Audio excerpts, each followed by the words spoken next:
Hello, welcome to today's skill acquisition screencast. The focus is on stages of learning. So if I can start off by using some GCSE terminology and then show you how we're going to transfer our knowledge at GCSE PE into A-level PE. So if we look at what we talked about with regard to ability on a continuum at GCSE PE, we looked at this idea that if you took part in sport or physical activity, you could be classified as having low ability or high ability in a sport. Now, that's fine, okay, and sometimes that will be used in A-level PE. However, the key thing we have to be able to do now is rather than refer to the level of a performer's ability as high ability and low ability, we now have to use some different terms. And the different terms are linked to the stages which people go through when they're learning skills. Okay, so rather than calling them low ability and high ability, we now have to transfer that to three stages of learning. So rather than low ability, high ability, we will have to add a moderate ability, and these have different names to what we used at GCSE. So if we go over to here and have a look at what they are, we have, when we're at a low ability, this will be called a cognitive stage of learning. If we move up to an intermediate or a moderate level of learning, this will be considered the associative stage of learning. And when we become high ability or advanced, this is known as the autonomous stage of learning. And you could probably picture examples yourself when you're growing up. If you think of things like learning to ride a bike, when you start off, okay, you will be in the cognitive stage of learning. Okay, so when you're in that position, what kind of things happen? You're really, when you're trying to do, pedal, you're really like unfluent when you're trying to pedal, and you might fall off, and lots of different things like this would happen. And then you start to get better at it by practice, and you go into the associative stage of learning, and then you start to become a little bit more fluent, and you can start to work out things yourself in that stage. And then finally, when you get to maybe your age now, you might consider yourself in the autonomous stage of learning for cycling. So for example, now you can do it, you definitely haven't got your stabilizers on. You can use, every time you feel yourself going over a bump, you can readjust. Your pedal action is nice and fluent, and everything you do is almost subconscious. It's automatic.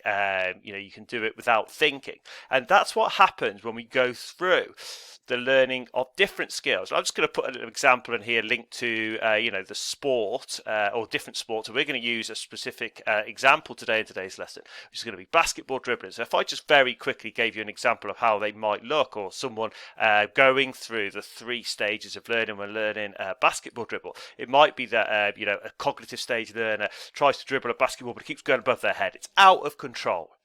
After a while, after weeks of practice, they might then start to move. Their basketball dribble starts to come down in height towards chest height, so it's a little bit more of improved control. Okay, so it's not going above their head, they haven't got no control, it's coming down to chest height, okay, which is a little bit more controlled. And then when they get to the autonomous stage of learning, okay, they would then have a basketball dribble maybe at waist height. Okay, they might be using both hands, and they're looking for the next pass rather than concentrating on the height of the dribble in the first place. So you can see how that works. We're going to use this example as we go through. So I just wanted to introduce you to this idea that when we learn, we move through stages. We start at the cognitive stage of learning, we then move up to the associative stage if we keep practicing, and then once we get from the associative stage, if we practice and put ourselves in the right types of practice, we can then move up to the autonomous stage of learning.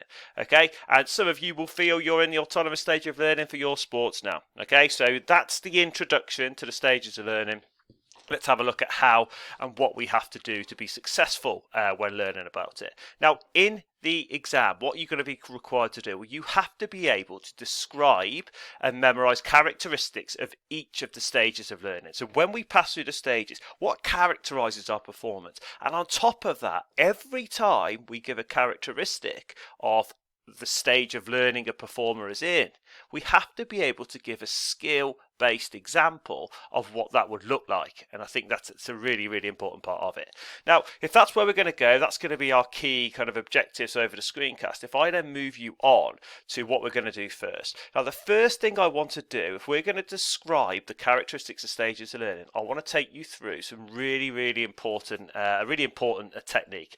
And it's to do with the two characteristics that people would demonstrate when learning skills linked to feedback and fluency. Okay, so the reason why feedback and fluency are going to be so important is that each of these can be used across each of the three stages of learning. So if you remember feedback and fluency, you can get 2 marks for each stage of learning when describing the characteristics. So what is really important at this point then, if I'm saying that feedback and fluency are important, let's have a look at what they actually mean. So to start off, we'll go with fluency. Now fluency refers to how well a skill flows or links together. Okay, so if you see, like I said, a basketball dribble, you could see people switching between hands really easily, keeping it at waist height. Each dribble kind of seamlessly kind of sews into the next one. And if you go down to here, when we're looking at feedback, when you're considering feedback when a performer's moving through the stages of learning, there will be 2 types that a performer may need. So they might need extrinsic feedback, which comes from an external source from outside, so they're told what to do by a coach. Whereas intrinsic feedback is that internal feedback, which is when you can feel things happening and you can adapt or correct what you're doing. Now, what I've done here is I'm showing you these 2. And what you will need to understand then is these are terms in isolation. What we have to be able to do is apply these terms across into the 3 stages of learning. So it's not enough for me to say cognitive, associative, autonomous stages of learning and say cognitive stage of learning, put fluency, associative, fluency, autonomous, fluency. I have to be able to apply that.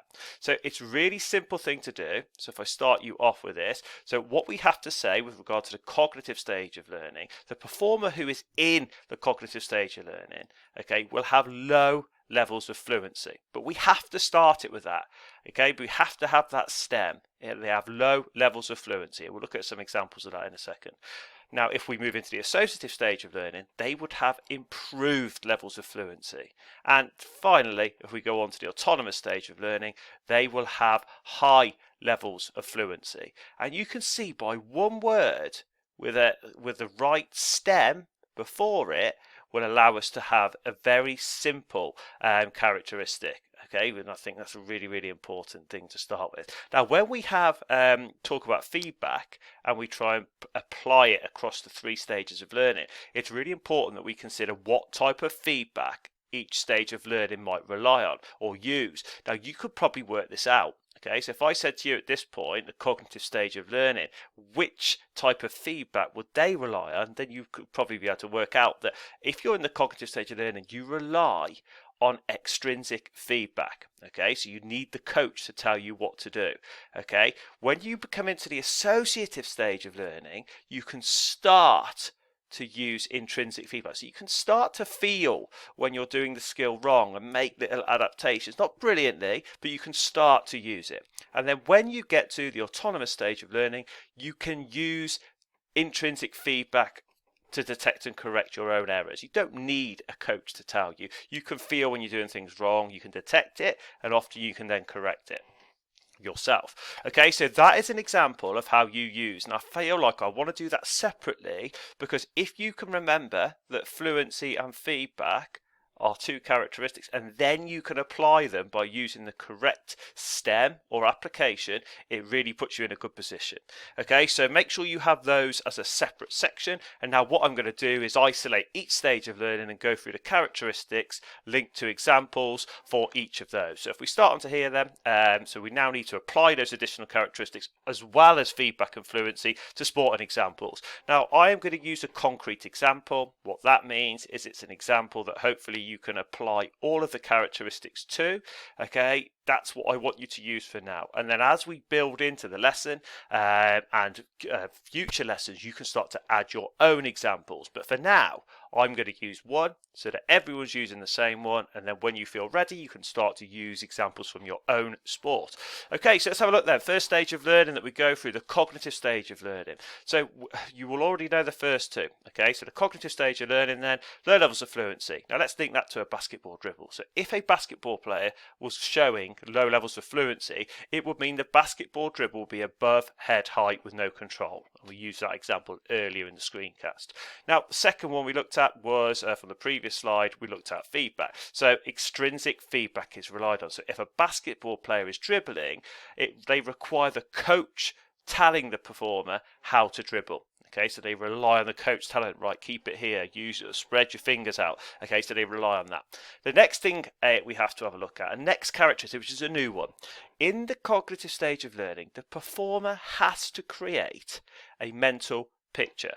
Okay, and this means that they require a coach to show them this basketball dribble before they can create a mental picture. So I'll put it here, so they will watch a coach dribble and then try and put that into their head as a reference point so they could then have a go at practicing it. Okay, now the big thing that you see when you are watching a basketball player dribble for the first time or the first couple of times is linked to trial and error.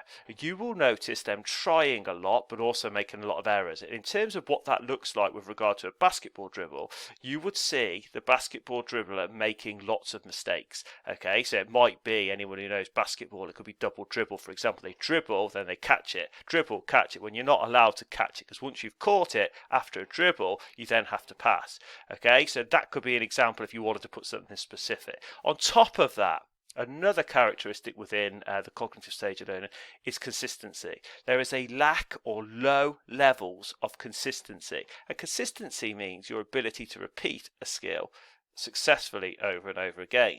Now, of course, when you're in the cognitive stage of learning, whatever that is, it means you cannot do that. So what I'm going to say here is there's more unsuccessful dribbles than successful dribbles. So they are the key characteristics of each of those. So hopefully you can see how they work. We've got our two key characteristics, plus we have to make sure we've got other ones and we can apply those to examples. Okay, so let's go on to our next stage of learning then. We've got the associative stage of learning. So this then is our intermediate or our moderate stage of learning. So we've gone through the beginning stage and now we're going into the associative stage. We're starting to associate what we've got in our head and what we're practically or physically trying to perform. So we're making links. So from here then, first characteristic, improved levels of fluency. Now what might that mean? That might mean a basketball dribble at chest height with more control or with improved control. Okay, so that could be something you could add on to that bit. Next thing we need to know is our feedback. So now when we're in the associative stage, we don't rely on the coach to tell us everything. We can start to use intrinsic feedback alongside extrinsic feedback. So now the player, when dribbling, can start to adjust the height of the dribble themselves. So if a defender comes towards them, they might lower the dribble a little bit. Okay, so to try and keep it, or they might move it to the left or right to keep it away from them. They can start to adjust the height of the dribble. They can start to adjust the direction of the dribble. Okay, but it's still not completely consistent. Which brings us on to our next one. Rather than having a low level of consistency now, we have an improved level of consistency. Okay, so what does that mean? So it means that you might now start to have an equal number of successful dribbles compared to unsuccessful dribbles. So you're starting to level it out a little bit. Now on top of that, you might have this next section. I kind of mentioned this at the start. When you're in the associative stage of learning, associative or associate is another word for link. Okay, so what this means is that when you're in this stage of learning, you start to make a link between the mental picture, e.g. the dribble, the successful dribble in your brain, and actually performing it. So what this would mean, a player can start to perform the dribble that was stored in their head. Okay, so it was stored as a motor program, which is another word for a movement pattern that you store in your brain, in your long-term memory. So they can start to perform the dribble in their head more fluently. Now finally, we're going to have a look at this. The final characteristic is when you're in the associative stage of learning, this is considered the practice stage. And this is where the player spends lots of time practicing the dribble in different forms. So it could be that a player starts to practice now different dribbling moves. Okay, so they're starting to work out what they might go between their legs. They might try a crossover dribble in basketball, for example. And this is where they start to practice moving up the skill level. Okay, so if that makes sense, you could add to that, please. That'd be really helpful. So if the player spends time practicing dribble, e.g., crossover, using right hand, left hand, so they're starting to move on to practice more advanced dribbling skills. Okay, but obviously at this point, how much practice they do will dictate whether they go into the autonomous stage of learning, stay in the associative, or maybe even go back if they stop practicing to the cognitive stage of learning.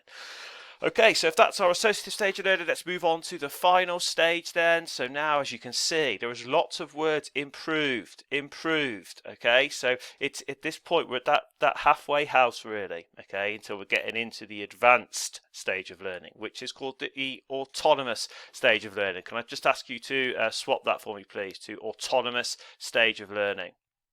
Okay, so that was not meant to be associative. So autonomous stage of learning. So can I go through from here then? So when in this stage of learning, the performer will have high levels of fluency. Okay, so this means when they're dribbling a basketball, they're dribbling the ball at waist height and it is under control. Okay, so the fluency is high and you start to see that the ball is not coming above waist height. Every dribble is at waist height. Okay, and you can really notice the fluency or the flow or the link between each dribble. Okay, on top of that, they use intrinsic feedback, as we said before, to detect and correct errors. Now, they can really well, on their own, they can adjust the height of the dribble really quickly. Okay, they could adjust the direction of the dribble really quickly, and that's a really good example there of intrinsic feedback. Finally, if I go into here, what else happens? There is high consistency. So at this point, they have way more successful, the majority of their dribbles are successful in this case. Okay, so there's very few unsuccessful dribbles.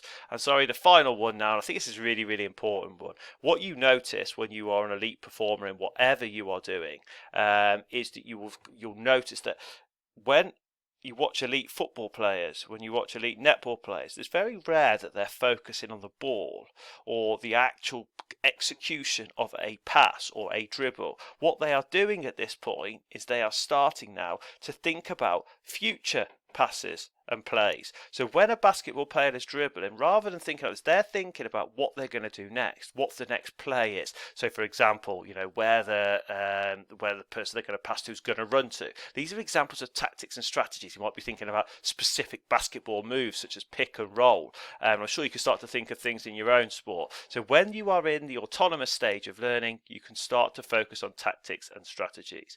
Okay, so e.g., player could dribble whilst thinking of the next pass or play.